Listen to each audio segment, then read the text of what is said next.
Welcome back to Placement International's channel.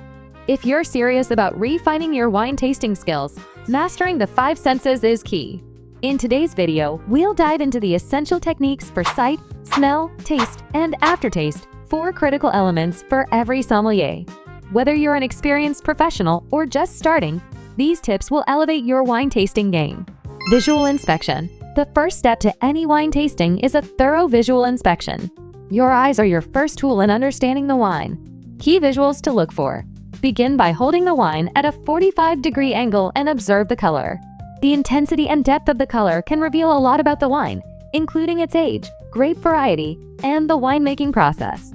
Deep red wines often indicate more tannins or aging, while light reds are typically fresher. Pale white wines are often crisp, while deeper gold suggests oak aging. Clarity. Is the wine clear, cloudy, or hazy? Cloudiness can suggest the wine is less refined or still fermenting. Legs. Swirl the wine gently in your glass and observe the legs. Thicker, slower legs generally indicate higher alcohol content, suggesting a fuller-bodied wine. Smell aroma. The nose is the gateway to a wine's profile. Swirl the wine and take a deep sniff. This will unlock the aroma and give you a deeper understanding of what's inside the glass. Primary aromas. For whites, you may detect citrus, apple, or floral notes. Reds, on the other hand, typically offer dark fruits like blackberries, plums, or cherries.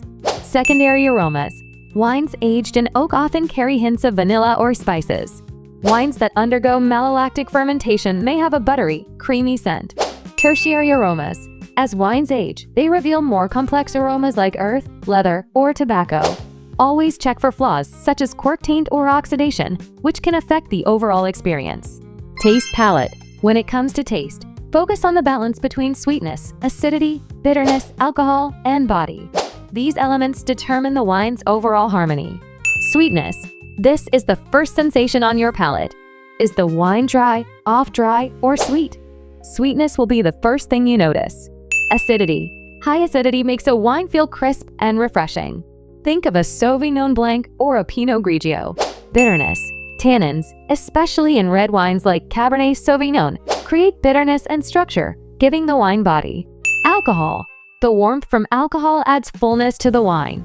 Higher alcohol wines typically feel fuller-bodied and more robust. Flavors. Allow the wine to roll over your tongue. Focus on how the flavors evolve from the moment the wine hits your palate to the aftertaste. Does it change? Does it surprise you? Aftertaste finish. The finish is what's left lingering after you swallow the wine. This part tells you a lot about the wine's potential. Finish. Pay attention to how the wine feels after swallowing. A long finish often indicates complexity and aging potential. A short finish may suggest a simpler or less balanced wine. Lingering flavors. How do the flavors linger on your palate? A lingering acidity often suggests a well-balanced wine, while an abrupt end could indicate a less high-quality or unbalanced wine. Final tips. Wine tasting is a sensory experience that gets better with practice. By focusing on sight, smell, taste, and finish, you'll start to notice more and more nuanced flavors and aromas. The key is to trust your senses and experience. This is how you improve as a sommelier. If you want to dive deeper into other hospitality techniques, don't forget to subscribe and stay tuned for more videos.